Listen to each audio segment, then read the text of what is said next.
Hoy vamos a estudiar los subespacios invariantes. Lo que nos interesa realmente, aparte de lo que es el concepto de subespacio invariante, es centrarnos en unos subespacios invariantes muy concretos, que van a ser las rectas invariantes y lo que vamos a llamar los hiperplanos invariantes.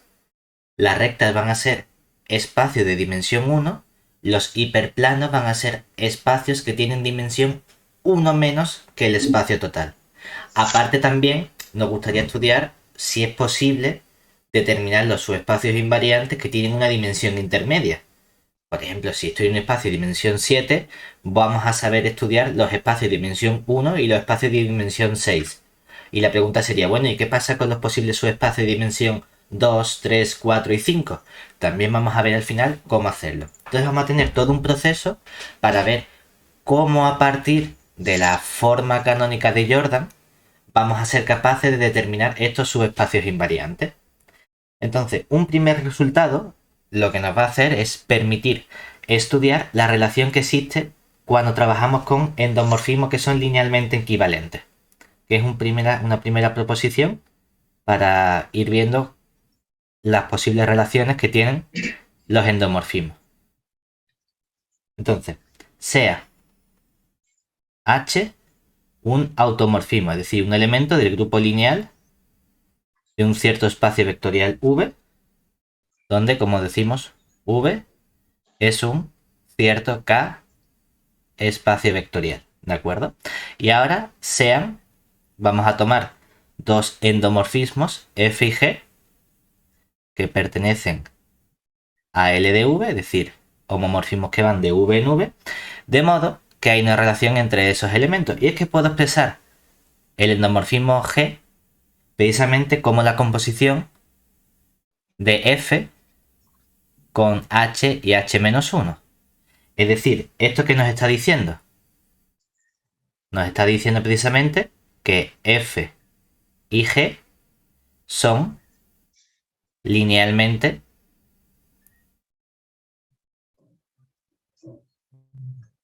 equivalentes.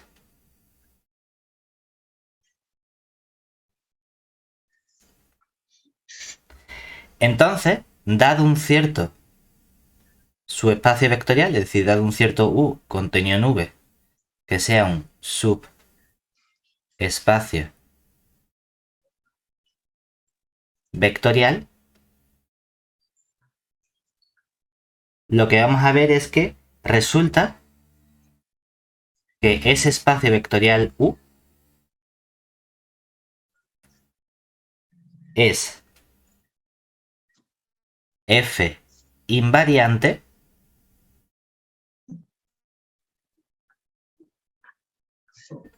si y solo si el espacio vectorial imagen de U por la aplicación H, que es un automorfismo, si ese espacio vectorial es G invariante.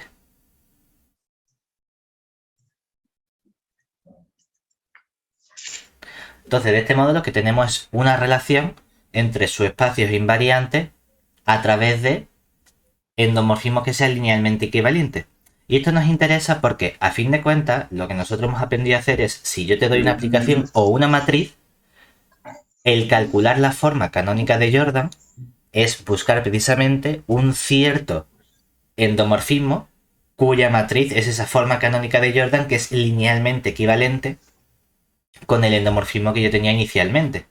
Entonces, para nosotros es indiferente estudiar qué ocurre con el endomorfismo o estudiar qué ocurre con el endomorfismo con su forma canónica de Jordan ya calculada.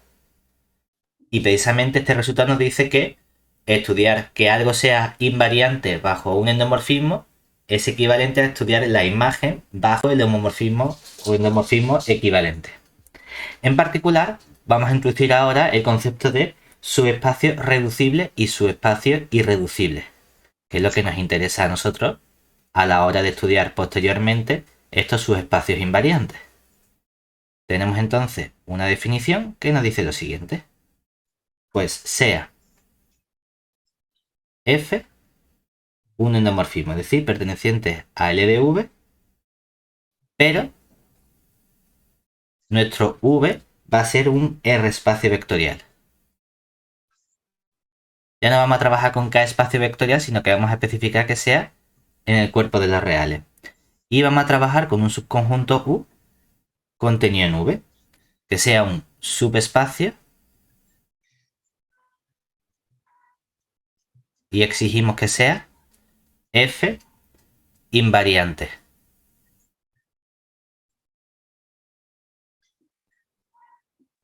Entonces decimos que el espacio U es reducible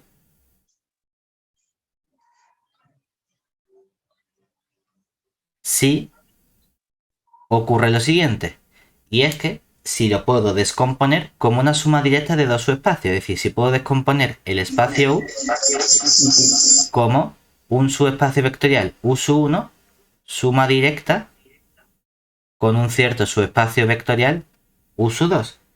Pero, ¿quiénes son estos subespacios vectoriales U sub 1 y U sub 2? Bueno, pues no son subespacios cualquiera, sino que quiero ciertas propiedades. Tanto los espacios U sub 1 como el U sub 2 deben ser subespacios F invariantes.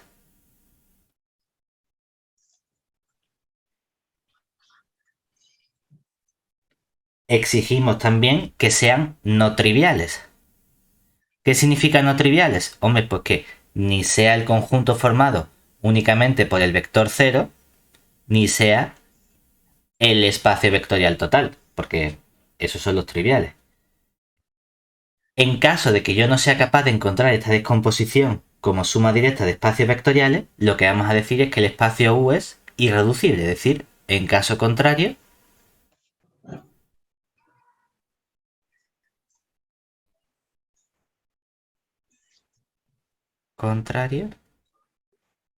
U se dirá o se llamará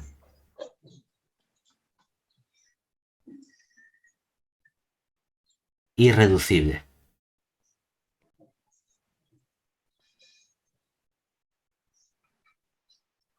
¿Vale?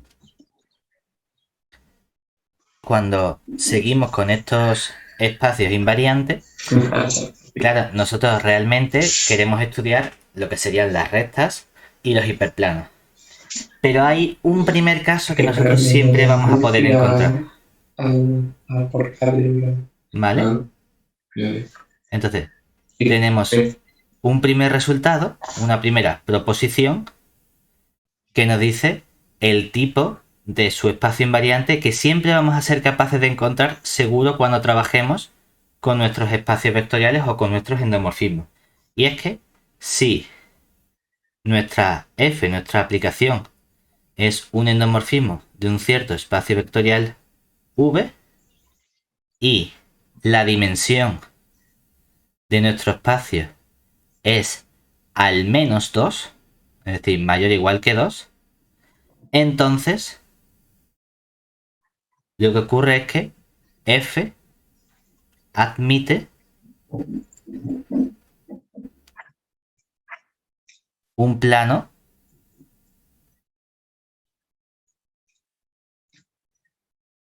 invariante.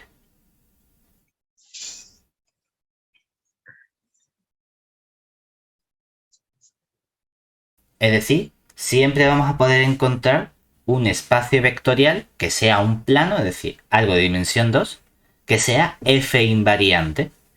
Eso seguro. Ahora, como decimos, no nos interesan en particular los planos, nos interesa un tipo muy concreto de subespacios invariantes, que son las rectas y los hiperplanos. Esos dos elementos son los que me interesan. Entonces lo que vamos a aprender es cómo podemos caracterizar esa existencia de rectas y de hiperplanos invariantes.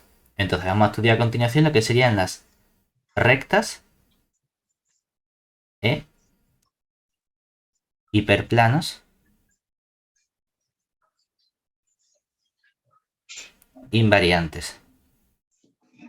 Cuando yo lo estudié, no lo llamamos invariante, lo llamamos fijos, rectas fijas o hiperplanos fijos. Y aparte de las rectas y los hiperplanos, también estudiamos el conjunto de los puntos fijos.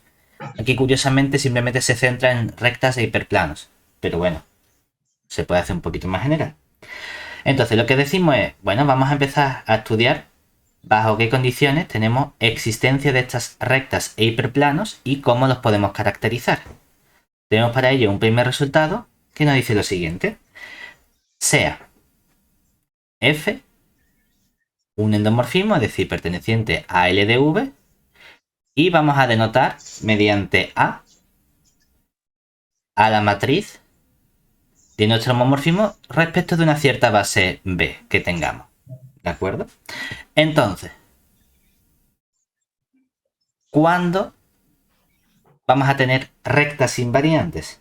Bueno, pues tenemos precisamente que una recta es un conjunto o un espacio vectorial que tiene dimensión 1. Eso significa que la base de ese espacio vectorial estará formada por un único vector. En particular, puedo expresar la recta como simplemente el conjunto generado por un vector. No hace falta, al tener un único vector, lo mismo es decir que este vector v es una base a decir que está generado, porque obviamente un vector es linealmente independiente, si es que no hay más vectores, ¿de acuerdo? Entonces, el conjunto generado por este vector es una recta, siempre es una recta, pero lo que nos interesa es que es una recta invariante por f, o f invariante, depende, si y solo si, ¿qué condición nos hace falta sobre el vector? Pues necesitamos que el vector v sea un autovector de f. O quien dice de f dice de la matriz a la que le hemos asociado la aplicación f, ¿de acuerdo? Es decir, que es fácil construir espacios vectoriales que sean rectas f invariantes. Lo único que tengo que hacer es encontrar los autovectores de nuestro homomorfismo f. Y sabemos estudiar el conjunto de autovectores. Genial.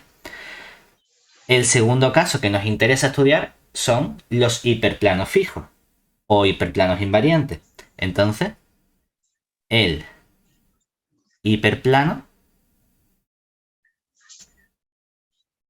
solemos notarlo mediante h, porque hiperplano empieza por h, que tiene por ecuación a u sub 1 por x sub 1 más un cierto u sub n por x sub n igualado a 0, es invariante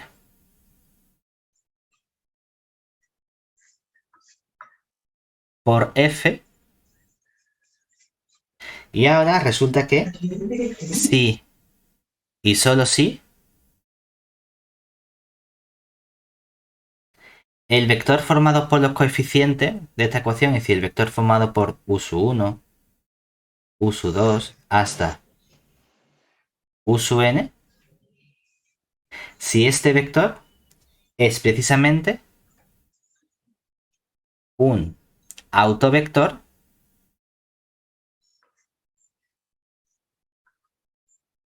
pero no de la aplicación f, sino de una aplicación que vamos a denotar f traspuesta. Y esta aplicación f traspuesta, aunque esto simplemente es una notación, no tenemos un modo de qué es transponer una aplicación, lo que queremos indicar es que la matriz de la aplicación traspuesta es precisamente la traspuesta de la matriz, es decir, cuya matriz es A traspuesta. Es decir, que con esto tenemos completamente caracterizados tanto las rectas como los hiperplanos invariantes, porque para las rectas lo único que tengo que hacer es calcular los autovectores de la matriz A, mientras que para los hiperplanos lo único que tengo que hacer es calcular los autovectores pero de la matriz traspuesta. Fantástico, porque son conceptos sencillos. Yo sé para una matriz sé calcular sus autovalores autovectores y para una traspuesta pues también, porque es otra matriz distinta simplemente.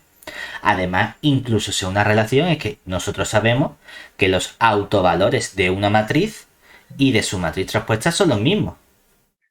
Lo único que tengo que hacer es estudiar los autovectores asociados. ¿De acuerdo? Entonces decimos, bueno, como consecuencia de este resultado, ¿qué relación hay entre las rectas y los hiperplanos? ¿Hay la misma cantidad? ¿No hay la misma cantidad? ¿Dónde está la recta y dónde están los hiperplanos? Bueno, vamos a verlo. Tenemos un corolario que es una consecuencia de la proposición anterior. Entonces, tenemos que, por un lado, vamos a ver qué ocurre con las rectas. Y es que todas las rectas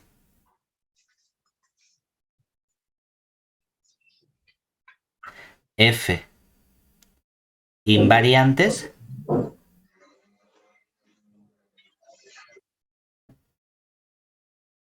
están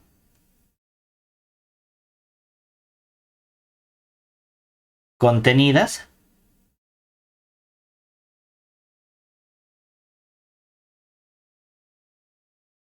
en el subespacio propio o invariante v de lambda, donde lambda es un autovalor de nuestra aplicación f. Claro, porque precisamente hemos visto que cada recta invariante está generada por un posible autovector de la aplicación. Por lo tanto, las rectas están contenidas en el espacio formado por todos los autovectores. Y además, como hay una relación entre las rectas y los hiperplanos, en el sentido de que están asociados a casi la misma matriz, una la matriz A y la otra la matriz traspuesta, pero sabemos que el conjunto de autovalores es el mismo para la matriz A que para la traspuesta. Y eso nos dice que precisamente el número de rectas invariantes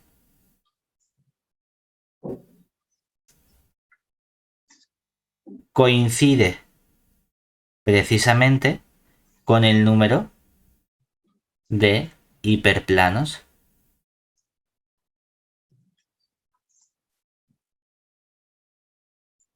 invariantes.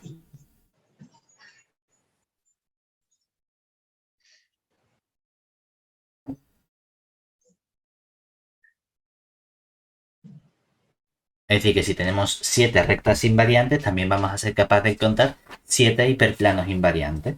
¿De acuerdo? Nos gustaría estudiar una clasificación, porque aunque esto lo podemos hacer de forma sencilla con este proceso, podemos dar una pequeña clasificación para ciertos espacios. En particular, podemos estudiar qué ocurre con los espacios de dimensión 2 o de dimensión 3, aunque en general no haría falta dar esta clasificación y podríamos hacerlos así. Vamos a estudiar primero lo que sería la clasificación para dimensión 2, es decir, queremos estudiar cuáles son los subespacios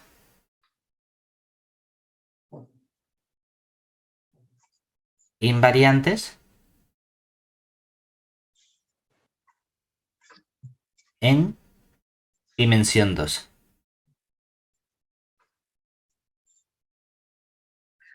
Es decir, ¿qué queremos hacer nosotros?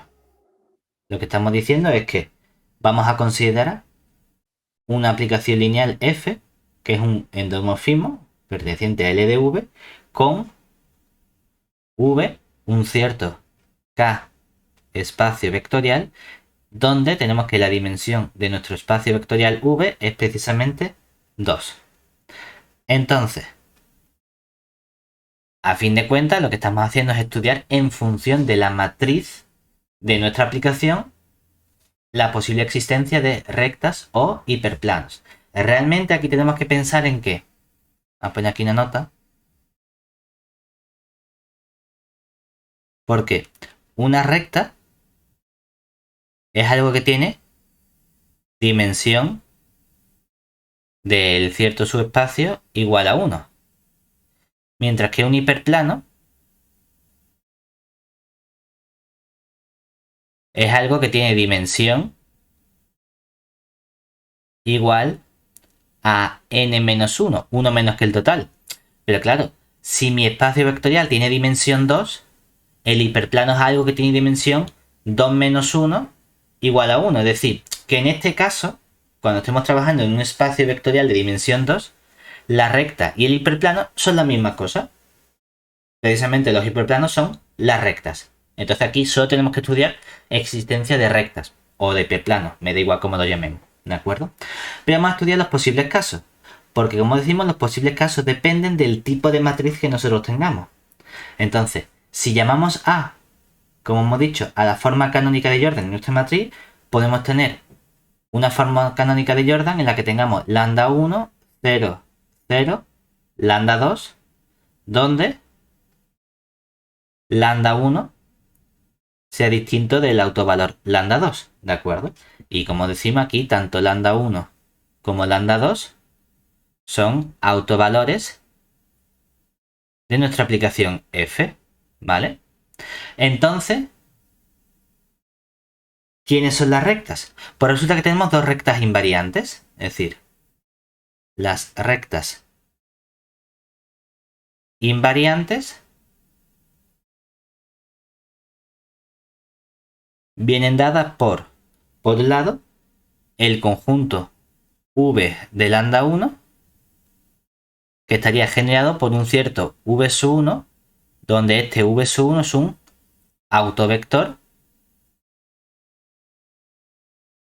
del subespacio invariante o propio v de lambda 1. Y tenemos otra recta invariante, que podemos llamarla v de lambda 2, que está generada por un cierto vector v2, que es un autovector asociado a otro valor lambda 2. Entonces estas son las dos rectas o los dos hiperplanos invariantes que tenemos. Claro, pero podemos tener otra posible opción para la forma canónica de Jordan. Y es que nuestra matriz A podría estar formada por un único autovalor. Lo que pasa es que ese único autovalor puede tener multiplicidad geométrica 2. Es decir, que sea una matriz diagonalizable con lambda perteneciente al espectro de nuestra matriz. Al espectro de nuestra aplicación f. Entonces, ¿qué ocurre? Claro, entonces, como tiene multiplicidad geométrica 2, eso significa que su espacio invariante o propio v de lambda tiene dimensión 2, pero como nuestro espacio vectorial tiene dimensión 2, lo que ocurre precisamente es que el espacio invariante o propio v de lambda es precisamente todo el espacio vectorial. Entonces, por lo que, ¿qué está ocurriendo aquí? Que todas las rectas de v son invariantes.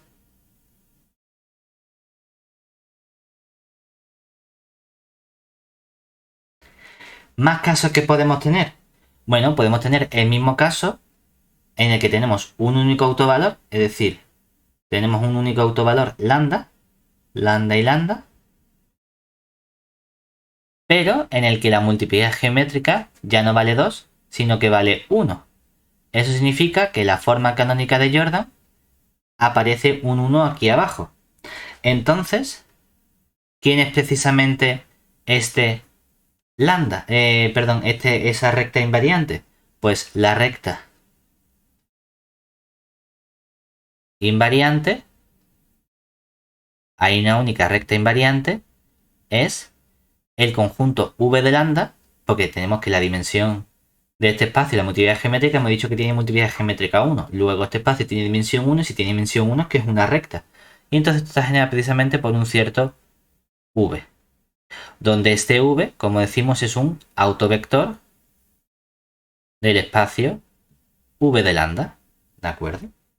Y tenemos un último caso, que era el caso en el que estamos trabajando en un cuerpo muy concreto, y es que si tomamos como cuerpo K el conjunto de los reales y el espectro, es decir, los autovalores de la función de f son complejos, pero no reales, es decir, pertenecen a C menos R, entonces la forma canónica de Jordan es la forma canónica real, es decir, tiene el aspecto A igual a AB menos BA con lambda igual a más menos IB autovalores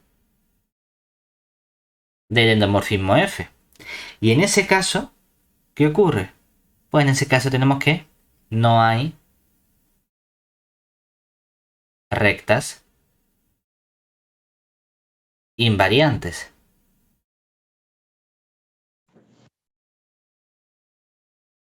¿De acuerdo? Estas son las posibles situaciones que tenemos en el espacio vectorial de dimensión 2.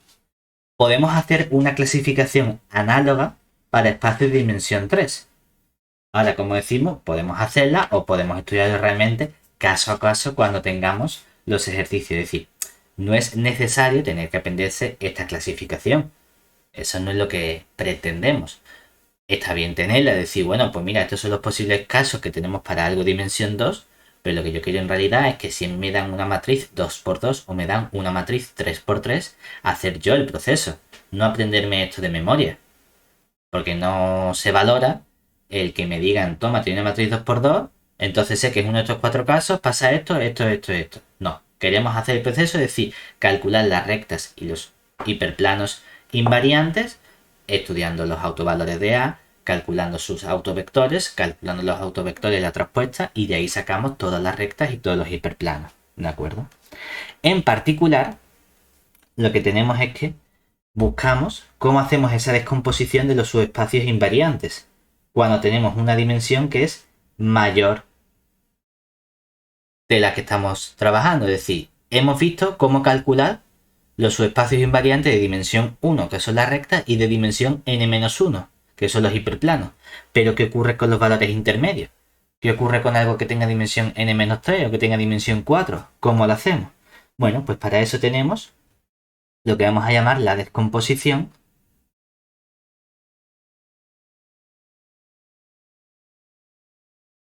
de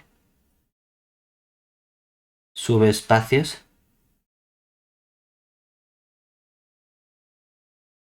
invariantes.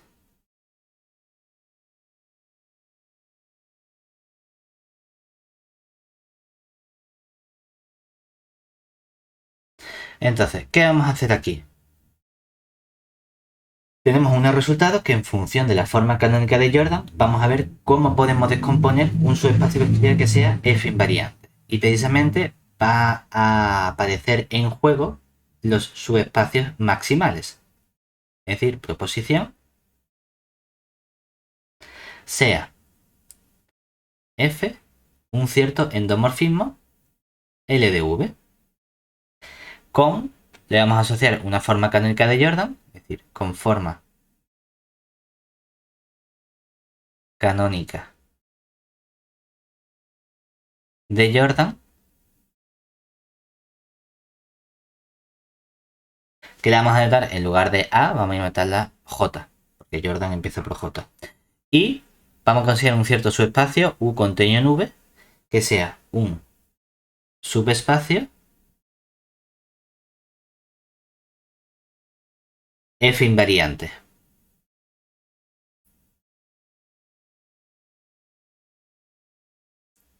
Recordemos que F invariante lo que significaba es que F del espacio vectorial U está contenido en el propio espacio vectorial U. ¿De acuerdo? Bueno, pues entonces podemos descomponer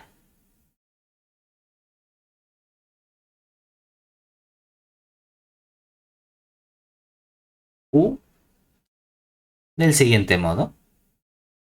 Lo podemos descomponer como una suma directa de espacios vectoriales. Es decir, puedo descomponer U como un cierto espacio vectorial U sub 1, suma directa con un cierto espacio vectorial U sub 2, suma directa y así con una serie de espacios vectoriales hasta que llego a un espacio vectorial U sub K, están ciertos K espacios vectoriales, pero ¿quiénes son estos espacios vectoriales U sub 1, U sub 2, U sub K?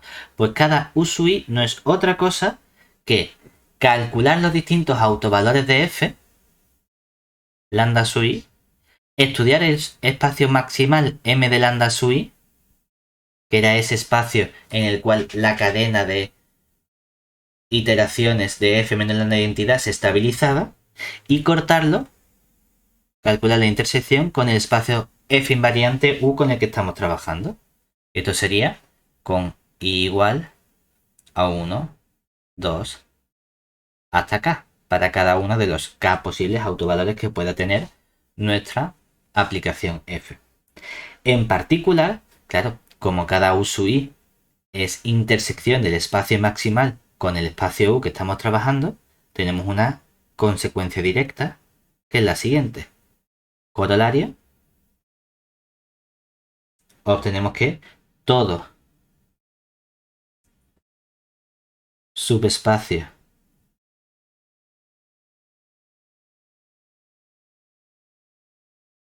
invariante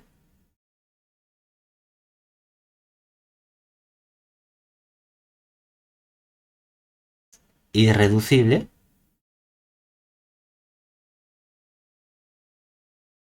es decir, cada uno de estos U sub I, que son los espacios invariantes irreducibles, está contenido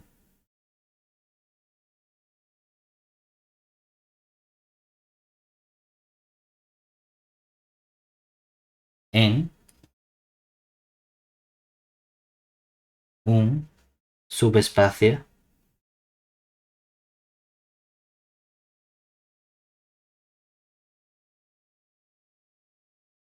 maximal o máximo. ¿De acuerdo? En cada uno de estos M de lambda sub I. Siempre vamos a poder encontrar uno ahí dentro. ¿Vale? Una vez que tenemos toda esta información, lo que estamos viendo realmente es que estos subespacios están asociados a uno de esos bloques máximos. Pero esos bloques nosotros realmente los estudiamos a través de la forma canónica de Jordan. Y la forma canónica de Jordan lo que tenía era una matriz diagonal por bloques, donde tenía unos ciertos bloques de Jordan. Entonces, lo que nos gustaría a nosotros es ver cómo a partir de ese cierto bloque de Jordan de nuestra forma canónica, podemos construir los vectores y los espacios F invariantes correspondientes. Entonces vamos a ver a continuación cómo podemos estudiar los subespacios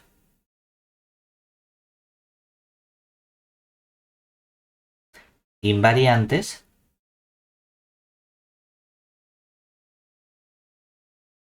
asociados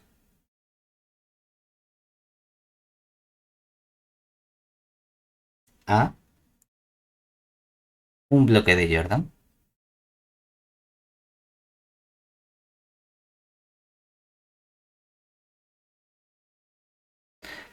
¿Qué vamos a tener nosotros entonces? Bueno, pues lo que tenemos es que decimos, estamos estudiando nuestros espacios maximales. Pues vamos a llamar B caligráfica sui una base del espacio maximal correspondiente, es decir, de este M de lambda sui. Y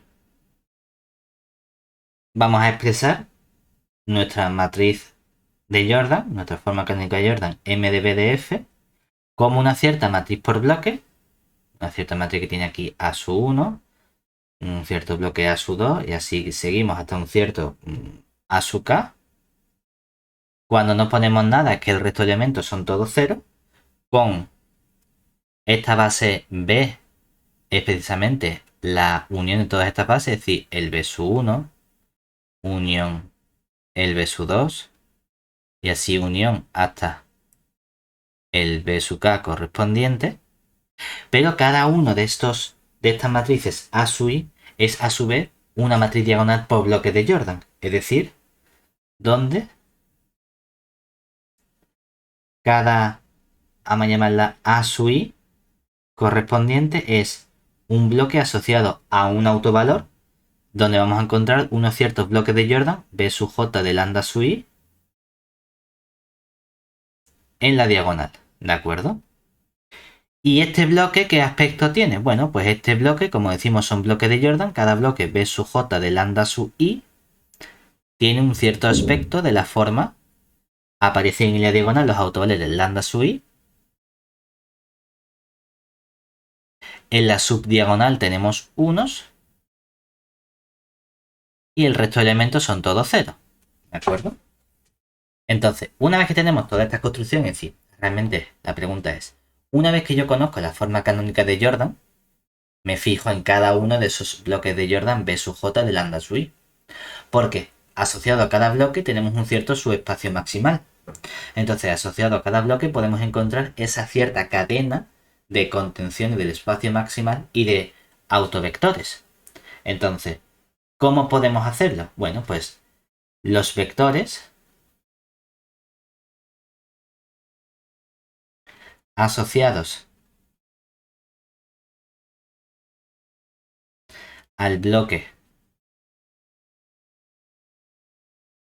B sub j del lambda sub i son los que vienen dados por la siguiente cadena. Nosotros estudiamos la cadena subespacio invariante K sub 1 del lambda sub i, que está contenido en el subespacio K sub 2 del lambda sub i, y así tenemos una cadena de contenciones de los subespacios invariantes generalizados hasta que llegamos a un cierto, vamos a ponerlo K sub j menos 1 del lambda sub i, y por último un K sub j del lambda sub i. Normalmente habíamos llamado K sub k al espacio maximal, pero bueno, supongamos que aquí es un K sub j.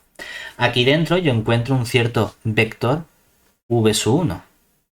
Este vector me genera posteriormente un cierto vector v sub 2 aquí. Pero ojo que este vector que pertenece a este espacio K sub j menos 1, sabemos cómo obtenerlo. Es precisamente, decimos que genera porque se obtiene haciendo f menos lambda sub i veces la identidad del espacio v aplicado al vector v sub 1. Pero del mismo modo, este vector me va a generar un cierto vector por aquí hasta que llegamos con toda esta cadena y llegamos por último a un vector aquí. ¿Que quién es este vector que obtenemos? Un cierto vector v sub j, que es aplicar j menos una vez, es decir, este vector no es otra cosa que hacer f menos lambda sub i por la identidad del espacio v, j menos una veces aplicado al vector v sub 1. Es decir, que con este vector v sub 1 conseguimos una cadena de vectores. Bueno, pues eso significa que cada uno de estos vectores me va a ir generando de forma sucesiva los distintos subespacios invariantes irreducibles. Es decir, es que entonces lo que obtenemos es que este bloque B sub j de lambda sub i tiene asociados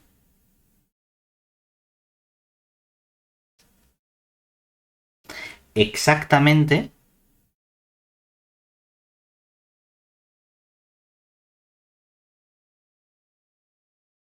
j subespacios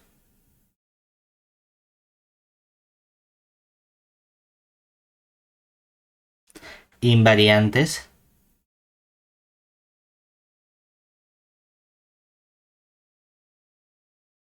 irreducibles.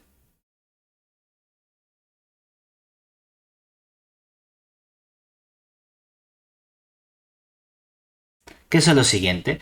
Uno comienza por este último subespacio, el caso 1 de lambda sub i, que está generado por este v sub j, es decir, comienzo por el espacio generado únicamente por el vector v sub j. Claro que como este espacio tiene dimensión 1, aquí lo que tenemos que es precisamente una recta invariante. Y luego voy añadiendo los vectores de forma sucesiva. Es decir, si aquí tenía un cierto vector v sub j menos 1 y aquí venía con el siguiente, pues el espacio generado por el v sub j menos 1 Y el vector anterior v sub j es otro subespacio invariante irreducible, que en este caso, como está generado por dos vectores, se trata de un plano irreducible. Y así vamos de forma sucesiva hasta que llegamos al espacio generado por el vector v sub 1, el vector v sub 2, hasta que llegamos al vector v sub j, que es algo que tiene dimensión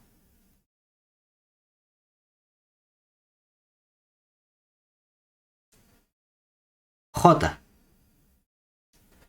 Es decir, podemos estudiar los distintos espacios. Aquí teníamos algo de dimensión 1 y por eso reciben el nombre de rectas. Y aquí tenemos algo de dimensión 2 que recibe el nombre de planos. A partir de dimensión 3 no tenemos un nombre asociado para los distintos espacios vectoriales, excepto para la dimensión n-1 que se llama hiperplano. Aquí esto no tiene por qué ser un hiperplano, es simplemente un elemento, ¿de acuerdo? En particular, hay una caracterización de cuando un espacio vectorial es invariante e irreducible. Y es que, mediante esta construcción que estamos haciendo, nosotros encontramos precisamente los subespacios invariantes e irreducibles asociados a un bloque determinado. Es decir, tenemos un resultado que nos dice precisamente cómo podemos caracterizar estos subespacios. Proposición. Bueno, pues resulta que un subespacio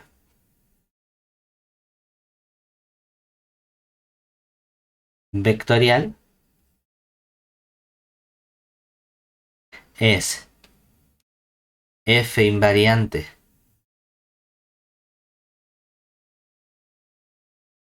e irreducible, es decir, las dos cosas al mismo tiempo, si y solo si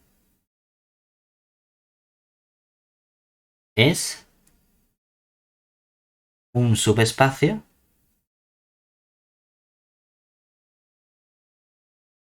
cíclico. El problema que tenemos nosotros con el estudio de los espacios invariantes es que no es nada sencillo. No es nada sencillo porque, aunque en el caso anterior aquí hemos estudiado los posibles subespacios invariantes irreducibles asociados a un bloque de Jordan, también podemos combinar bloques entre sí. Porque cuando tengamos bloques de distinta dimensión, también vamos a poder tener distintos subespacios invariantes en los que estoy haciendo combinaciones o sumas de los espacios invariantes asociados a un bloque con los espacios invariantes asociados a otro bloque de otra dimensión. Por lo tanto, aquí podemos tener ciertos problemas en el caso de que la casuística es enorme. Y no hay un modo sencillo de estudiar todos estos subespacios invariantes ni todos los casos posibles que podemos obtener. Entonces, la recomendación es ir paso por paso estudiando los distintos elementos que tenemos, estudiando los distintos bloques y viendo las posibles combinaciones de subespacios invariantes que podemos tener. Como esto no es nada sencillo, tratamos de buscar realmente unos ciertos elementos o una caracterización que nos permita trabajar quizás con los espacios invariantes de forma más sencilla. Porque está muy bien trabajar a partir de la forma canónica de Jordan. La forma canónica de Jordan tampoco era excesivamente sencilla. Uno, cuando trabaja con elementos del álgebra, dice, bueno, hay un momento en el cual nosotros, cuando trabajamos con matrices, con autovalores, surge un elemento intermedio que hemos llamado el polinomio característico, que me permite calcular de forma relativamente sencilla los autovalores. Y ese elemento es un polinomio. Entonces podemos plantearnos, bueno, quizás los polinomios puedan echarnos una mano también en el estudio de los subespacios invariantes.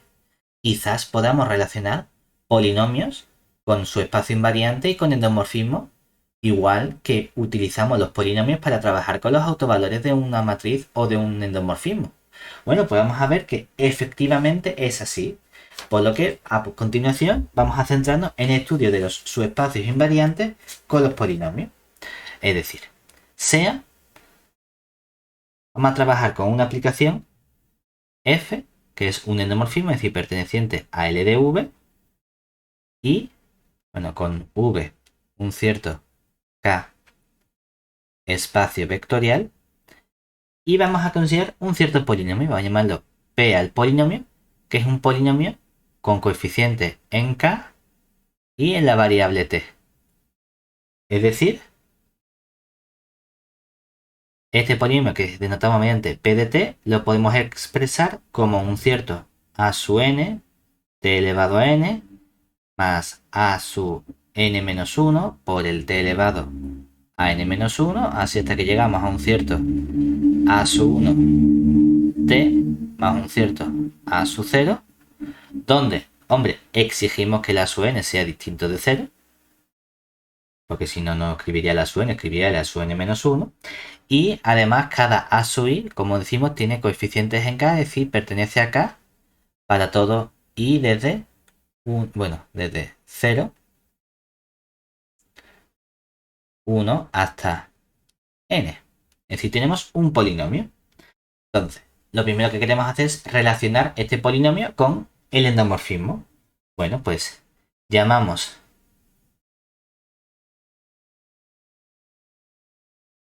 y vamos a estudiar dos elementos. Por un lado, tengo un endomorfismo PDF, que aunque lo escriba como PDF, esto es un endomorfismo que denoto o defino como A sub n f elevado a n más A sub n menos 1 f elevado a n menos 1 más punto suspensivo hasta que llegamos a sub 1 f, y aquí aparece A sub 0 por la aplicación identidad del espacio vectorial v.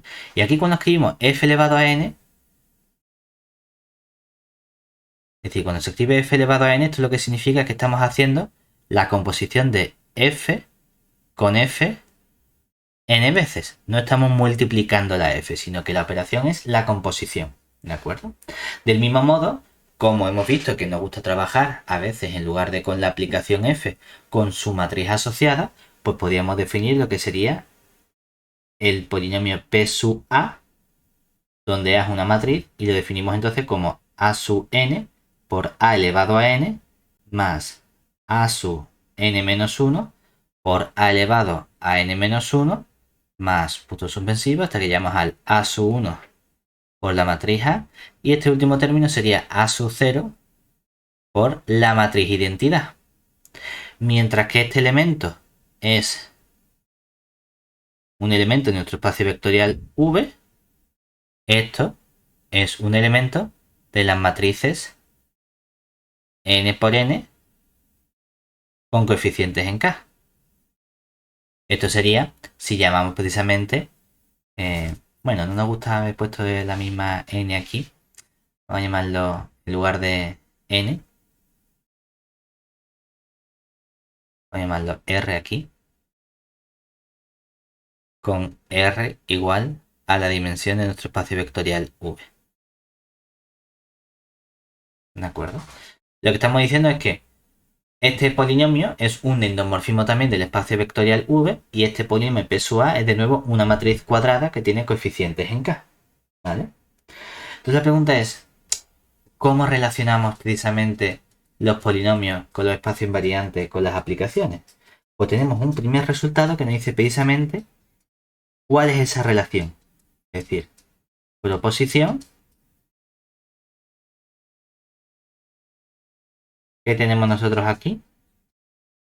Pues resulta que el subespacio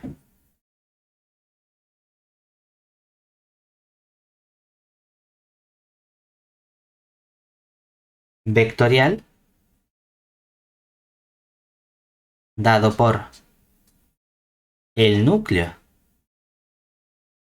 de una aplicación. ¿Y de qué aplicación? Precisamente esta aplicación que hemos llamado PF, pues el núcleo de esta aplicación, que no es otra cosa que evaluar la aplicación lineal o el endomorfismo en nuestro polinomio P, es precisamente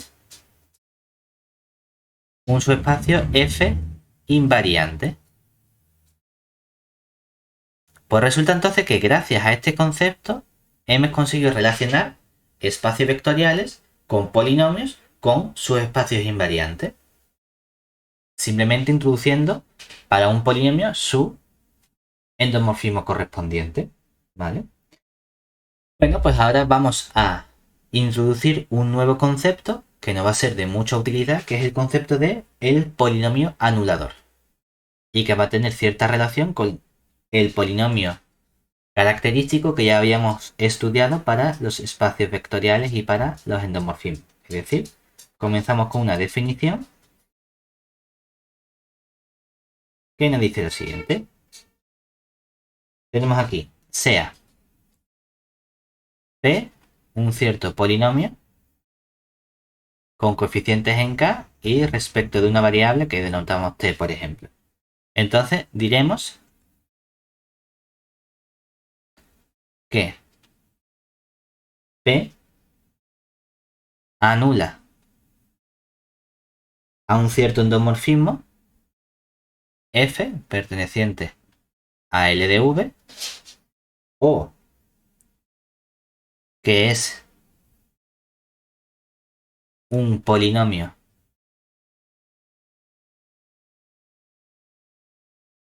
anulador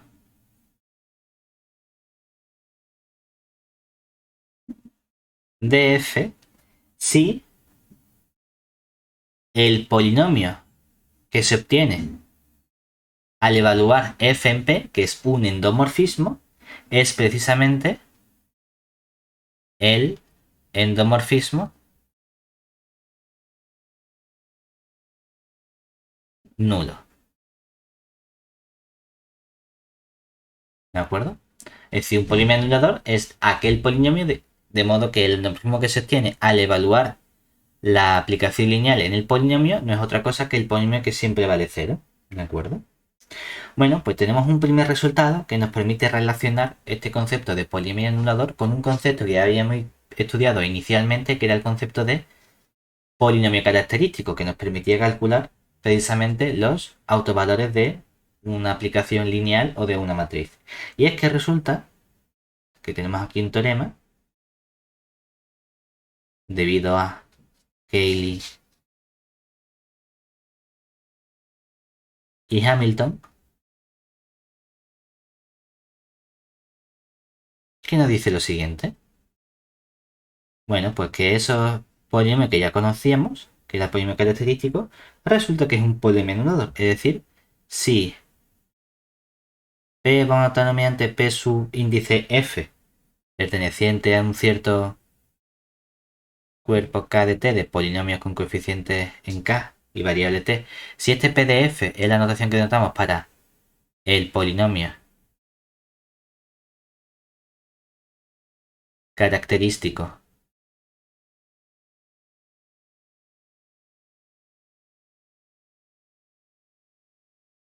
de una cierta aplicación lineal F, que va de V en V, es decir, de un cierto endomorfismo, bueno, pues entonces resulta que ese polinomio característico es un polinomio anulador, es decir, P sub F cuando lo evaluamos en F es precisamente el endomorfismo nulo, es equivalentemente cero. Bueno, pues eso está muy bien porque ahora lo que queremos hacer es estudiar cómo podemos conseguir subespacio reducible o irreducible a partir de polinomios. Porque a lo mejor es más sencillo factorizar polinomios que factorizar en cierto modo esos espacios vectoriales. Porque para que algo fuese reducible, tenía que ser capaz de encontrar dos espacios vectoriales que fuesen f invariantes, de modo que la suma directa me diese el espacio que yo tenía inicialmente. A lo mejor eso me cuesta más encontrar suma directa de espacios vectoriales, pero si tengo un polinomio, yo sí sé estudiar la factorización de polinomios. Me puede costar más o menos, pero sería relativamente más sencillo que estudiar la factorización de los espacios vectoriales. Bueno, pues vamos a ver precisamente que eso es lo que va a ocurrir. Entonces vamos a estudiar o vamos a usar la factorización de polinomios para estudiar los subespacios invariantes reducibles o irreducibles. En particular, sea P perteneciente a nuestro espacio de polinomios K de T, un polinomio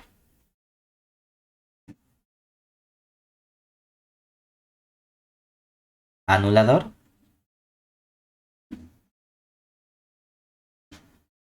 de f, donde f es un cierto endomorfismo de nuestro espacio vectorial V.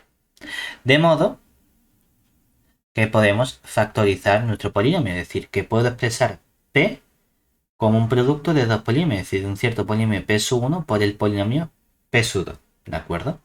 Donde el grado de estos polinomios P sub i, es decir, tanto el grado del polinomio P sub 1 como del P sub 2 es mayor o igual que 1, es decir, que no es una constante, que no es que tenga 5t, lo puedo factorizar como 5 por t, no, eso no me sirve porque 5 es una constante, sino que por lo menos tengo polinomios de grado 1 para i igual a 1 y 2, y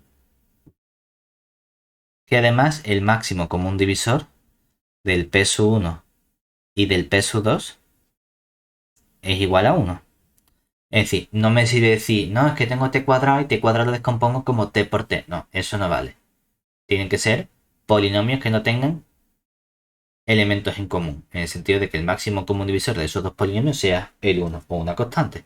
Bueno, pues en ese caso,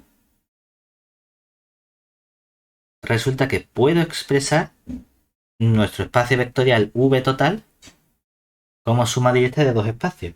Y que lo puedo expresar como la suma directa del núcleo del polinomio P sub 1 evaluado en F con el núcleo del endomorfismo que se obtiene al evaluar el polinomio P sub 2 en F. ¿De acuerdo? En particular, esto me va a permitir a mí introducir un nuevo concepto, y es que dentro de los polinomios anuladores va a haber uno que me interese especialmente, que va a ser aquel que tenga el menor grado posible. Y en particular, introducimos así la siguiente definición. Bueno, vamos a poner la siguiente página mejor. Introducimos así la siguiente definición.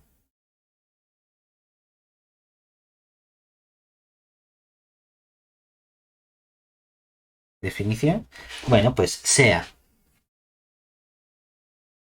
F perteneciente a L de V un cierto endomorfismo del espacio vectorial V en sí mismo. Bueno, pues llamamos polinomio mínimo anulador de F y lo denotamos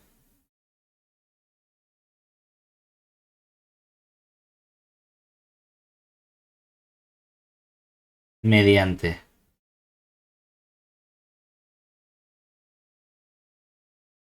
M sub F, que es un cierto elemento que pertenece a K de T, al polinomio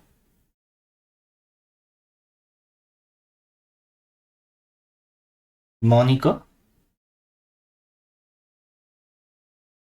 Mónico significa que el coeficiente principal o coeficiente líder es 1 de grado mínimo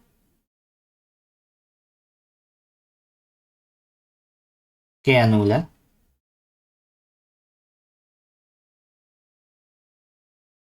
a F. ¿De acuerdo? Es decir, que el polinomio mónico, si por lo que sea tuviésemos que un polinomio anulador de F fuese 5t cuadrado más 10, eso no me gusta porque el coeficiente líder es un 5. Pues dividiría entre 5 y cogería el t cuadrado más 2. A la pregunta sería, bueno, t cuadrado más 2 tiene grado 2. ¿Puedo encontrar algo de grado menor que 2 que me lo anule? Que sí, entonces no sería. Que no hay ningún otro polinomio de grado 1 o constante que anule a mi homomorfismo f. Entonces t cuadrado más 2 es el polinomio mínimo anulador de f. ¿De acuerdo? Lo que vemos de forma inmediata es una relación con los autovalores de f y los polinomios mínimos. Porque hemos dicho que si tengo el polinomio característico, ese es un polinomio anulador. A lo mejor no es el mínimo, porque a lo mejor puedo reducir el grado, pero seguro que es un polinomio anulador. Por lo tanto, tiene sentido, es normal esperar el siguiente resultado. Proposición, bueno, dice precisamente una relación que existe con los autovalores y los polinomios. En particular, todo autovalor de f es raíz de cualquier polinomio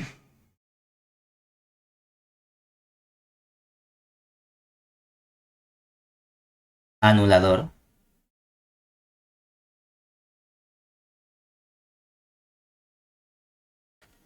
de f.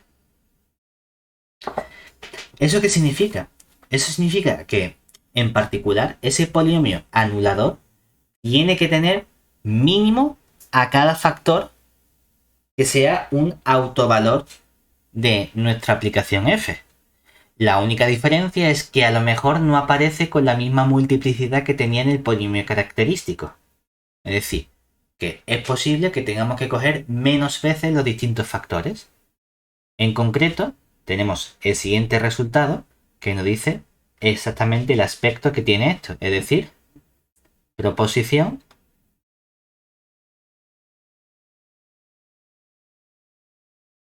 esto que estamos viendo nosotros intuitivamente realmente es un resultado, es decir, el polinomio mínimo anulador m sub f es un divisor del polinomio característico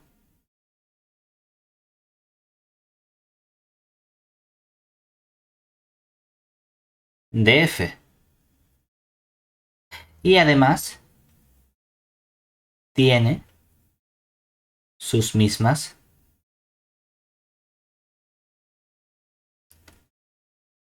raíces,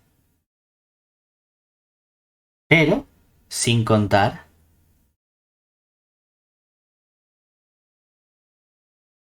las multiplicidades.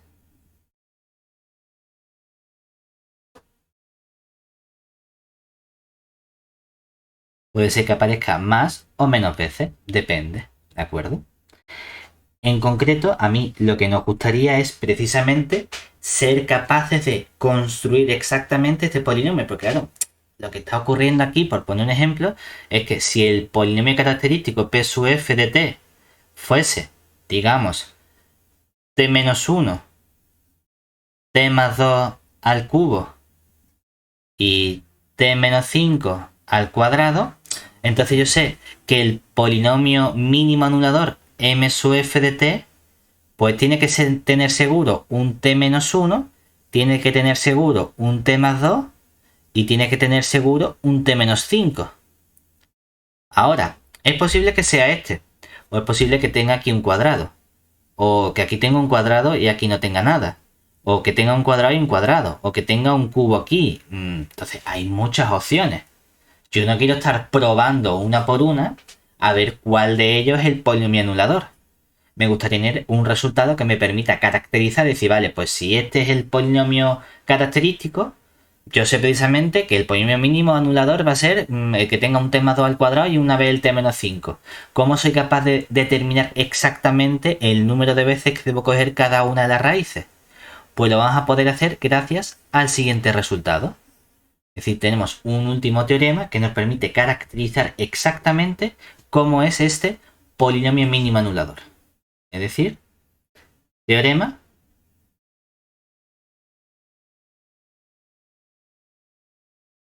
sea f un endomorfismo perteneciente a L de V con, vamos a poner la dimensión de nuestro espacio, igual a n. Y Vamos a suponer que nuestro polinomio característico P sub f de t tiene el siguiente aspecto, que lo puedo expresar como un cierto t menos lambda sub 1 elevado a un cierto alfa sub 1, es decir, la multiplicidad algebraica del lambda sub 1 aparece alfa 1 veces, y así con, en total, pues no sé, por ejemplo, k autovalores distintos, lambda sub k, que aparece este último, alfa sub k veces. Y lo importante es que la suma de las multiplicidades algebraicas, alfa 1 más alfa 2 más hasta el alfa sub k, suman la dimensión total del espacio. Es decir, que no me falta ningún autovalor que no esté en nuestro cuerpo, ¿de acuerdo? Y vamos a llamar m de lambda sub i, que es ese espacio maximal, que es precisamente el núcleo de quién? Es de ir componiendo f menos lambda sub i por la identidad de nuestro espacio v el número de veces hasta que esa cadena se estabiliza. Pues vamos a suponer que la dimensión es lambda sub i para cada uno. Que antes lo habíamos llamado cuando lo estudiamos k, ahora le vamos a poner una L, ¿de acuerdo? Este L sub i es el número de veces a partir del cual el siguiente ya es el mismo espacio vectorial. Es decir, que el elevado a L sub i más 1 es el mismo que el m de lambda sub i. Bueno, pues entonces somos capaces de calcular exactamente cuál es nuestro polinomio mínimo anulador. Y es que resulta que ese polinomio mínimo anulador m sub f de t no es otra cosa que ir cogiendo todos estos elementos, pero elevados no al alfa sub i, sino a este L sub i. Es decir, que va a ser el t menos lambda sub 1 elevado al L sub 1 por, vamos multiplicando hasta que llegamos al último t menos lambda sub k, todo eso elevado al L sub k. Es decir, que debemos escoger cada raíz tantas veces como dimensión tiene ese espacio maximal en el cual se estabiliza la cadena de los subespacios invariantes generalizados. ¿De acuerdo? Y con esto tenemos completada la relación que existe entre los polinomios y los subespacios invariantes. Hemos visto que principalmente el concepto que nos interesa a nosotros es el cálculo de dos tipos de subespacios invariantes, que son las rectas y los hiperplanos. También podemos estudiar otros subespacios intermedios gracias al estudio de la cadena asociada a cada bloque de Jordan de nuestra forma canónica de Jordan, y también somos capaces de relacionar los subespacios invariantes precisamente con los polinomios, en particular con un polinomio que llamamos el polinomio anulador. Tenemos un concepto un poquito más concreto que es el polinomio mínimo anulador, que está intrínsecamente relacionado con lo que sería el polinomio característico, y además vemos que esta relación se plasma en este teorema que nos dice exactamente cómo soy capaz de calcular ese polinomio mínimo anulador a partir del polinomio característico de la aplicación. Nosotros habíamos visto, por terminar, habíamos visto una clasificación de estos subespacios invariantes cuando nuestro espacio vectorial tenía dimensión 2. También podemos hacer una clasificación similar cuando nuestro espacio vectorial tiene dimensión 3. Es decir, podemos estudiar quiénes serían los subespacios invariantes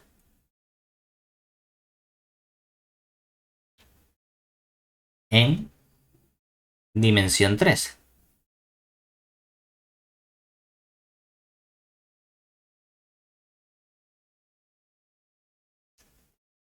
Lo que estamos diciendo ahora es que nosotros tenemos un cierto endomorfismo f perteneciente a L de V con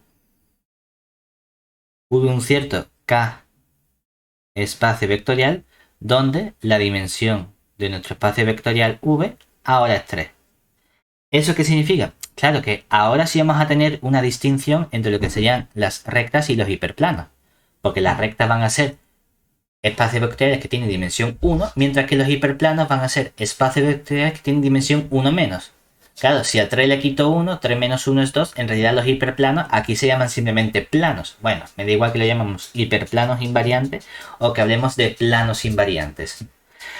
Lo que hacemos realmente es estudiar la clasificación en función de la forma canónica de Jordan de nuestra matriz.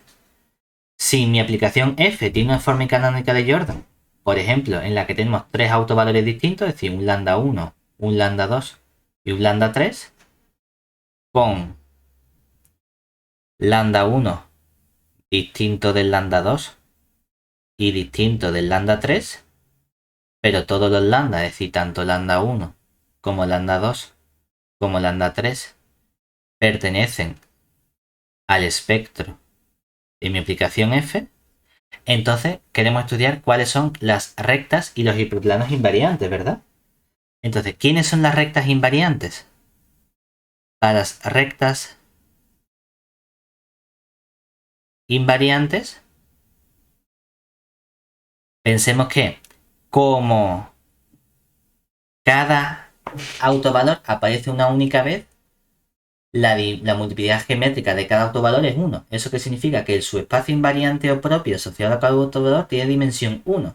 Y las cosas de dimensión 1 se llaman rectas. Pues precisamente tenemos tres rectas invariantes que se corresponden con el subespacio propio asociado a cada autovalor. Es decir, el generado por un cierto v sub i, donde cada v sub i es un autovector asociado a este subespacio. Y esto sería para i igual a 1, 2 y 3. ¿Y quiénes entonces serían los hiperplanos? Que si quieres puedes obviar la palabra hiper y llamarlo simplemente planos invariantes.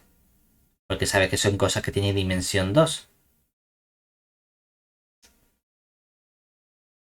Pues lo que estamos haciendo es hacer la suma directa de estos espacios invariantes. Es decir, vamos a tener un cierto espacio, h sub i, que si queremos darlo por ecuaciones implícitas, sabemos un resultado que me dice, oye, si había tres rectas invariantes, como el número de rectas invariantes debe coincidir con el número de hiperplanos invariantes, también me tienen que salir tres hiperplanos invariantes. En concreto, si doy unas ecuaciones implícitas, cada hiperplano h sub i va a estar dado por la ecuación x sub i igual a 0. Pero también puedo expresar cada hiperplano como suma directa de espacios irreducibles, donde cada h sub i es precisamente el espacio generado por los otros vectores. Es decir, sería el espacio v de lambda j, suma directa, con el v de lambda k, y esto sería con i distinto tj distinto tk. Es decir, que el hiperplano h sub 1 va a ser la suma directa del v de lambda 2 con el v de lambda 3. Y el h sub 2 va a ser la suma directa del v de lambda 1 con el v de lambda 3. Es decir, vamos a coger los otros dos autovectores y la suma directa de esos dos espacios es lo que me genera estos espacios. Lo que observamos aquí, por ejemplo, es que cada uno de estos hiperplanos se expresa como suma directa de dos espacios, ¿verdad? Por lo tanto, lo que estamos viendo es que este hiperplano es un hiperplano con su espacio invariante reducible, porque he sido capaz de expresarlo como suma directa de dos espacios que son f invariantes. Las rectas invariantes son f invariantes y el hiperplano se expresa como suma directa de dos conjuntos o subespacios f invariantes. Luego es un espacio reducible. Y cada una de estas rectas es un espacio irreducible, porque no puedo tener cosas que tengan dimensión menor que 1. ¿De acuerdo? Ese es el mínimo. Si seguimos avanzando decimos, bueno, pero ¿qué más casos puedo tener? Por poner alguno de esos casos, ¿no? Otro caso que podemos tener es que en lugar de tener tres autovalores distintos, tenga dos autovalores donde uno tiene multiplicidad geométrica 2. Es decir, ahora tenemos nuestra matriz A, donde tenemos dos autovalores, lambda sub 1, lambda sub 1 y lambda sub 2. Observemos que esto lo que me está diciendo es que, en realidad, la multiplicidad algebraica del lambda sub 1 vale lo mismo que la multiplicidad geométrica del lambda sub 1, que vale 2. Y la multiplicidad algebraica del lambda sub 2 vale lo mismo que la multiplicidad geométrica del lambda sub 2, que vale 1. ¿De acuerdo? Esto es una matriz diagonal realmente, donde lambda sub 1 y lambda sub 2 son autovalores distintos. Bueno, pues en ese caso, ¿qué aspecto tienen las rectas invariantes? Pues claro, lo que vemos es que cualquier autovector me genera una recta invariante, ¿verdad? Pero el conjunto de autovectores asociado al autovalor lambda1 tiene dimensión 2. Por lo tanto, eso es un plano. ¿Eso qué significa? Que para las rectas invariantes vamos a tener dos tipos de rectas invariantes. Por un lado, todas las rectas invariantes que sean rectas contenidas en el espacio invariante propio, es decir, todas rectas contenidas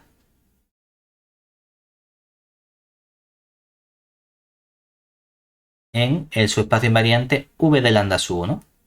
Pero también tenemos el espacio invariante v de lambda 2, que tiene dimensión 1, es decir, ya es en sí mismo una recta. Es decir, que por otro lado tenemos el espacio v de lambda sub 2, está generado por un cierto autovector v sub 2. ¿De acuerdo? Estos son los dos tipos de rectas invariantes que tenemos. Decimos que tenemos en particular infinitas rectas invariantes, por lo tanto también vamos a tener infinitos hiperplanos invariantes. Entonces, para los hiperplanos invariantes, ¿qué vamos a tener?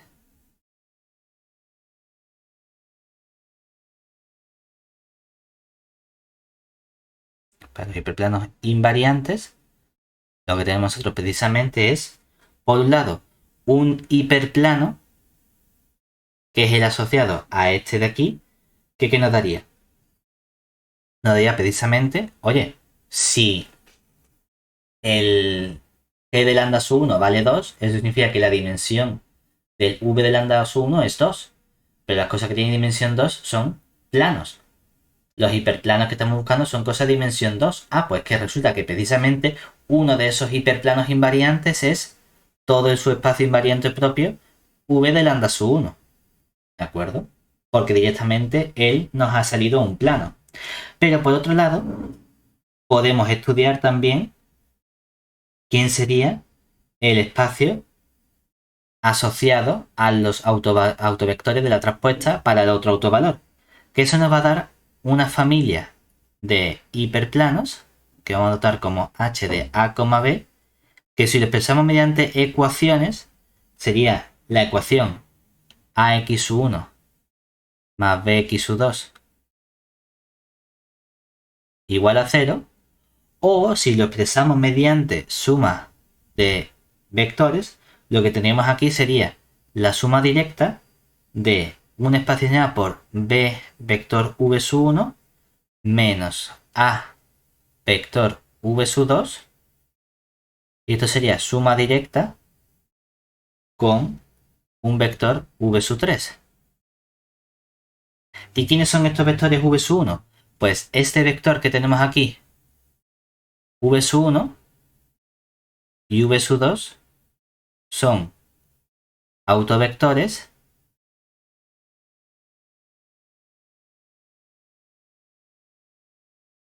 de el v de lambda sub 1. Mientras que este v sub 3 que tenemos aquí es un autovector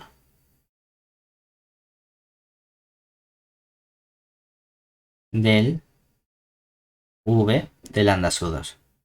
¿De acuerdo? Sin embargo, donde yo quería hacer hincapié es que yo no quiero que uno se aprenda esto de memoria. Que diga, ah, pues si tengo dos autovalores y la matriz diagonalizable, entonces las rectas invariantes son todas las rectas contenidas en el que aparece dos veces y el espacio general por el que aparece una vez. Y los hiperplanos invariantes tienen esta ecuación. No. Lo que nosotros queremos hacer realmente es llegar a estas ecuaciones, pero haciendo las cuentas. Es decir, ¿cómo llegamos a que estos son los hiperplanos invariantes? Pues estudiamos precisamente los autovectores de la matriz traspuesta. Oye, en este caso la matriz traspuesta es la misma que la matriz A. Bueno, pues estudiamos sus autovectores correspondientes y de ahí nos quedan estos dos espacios. Pero calculamos así, no aprendiéndonos de memoria que salen estas fórmulas. Eso es lo importante. Lo importante es saber hacer el proceso. Saber que tengo que estudiar los autovectores de A para las rectas invariantes y los autovectores de la traspuesta para las rectas invariantes. Porque aunque podemos seguir con esta clasificación también con un montón de casos en función de si ahora tengo dos autovalores y aparece una vez, o tengo un único autovalor que aparece 3, 2 o una vez para la multiplicación geométrica, o si tengo la forma canónica real porque me salen autovalores complejos, es decir, tengo muchísima casuística, aumenta mucho más. Claro, este mismo proceso podría hacerlo también para espacios de dimensión 4, pero ya no me interesa estudiar toda la posible casuística, que es increíble, sino para cada caso concreto yo hago mis cuentas y voy a ver qué tipo de espacio vectorial obtenemos, a ver qué tipo de rectas invariantes tenemos y qué tipo de hiperplanos invariantes tenemos.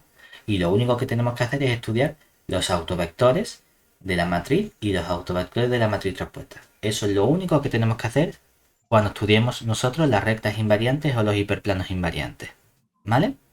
Y con eso Ok. tenemos el tema de sus espacios invariantes completamente listo.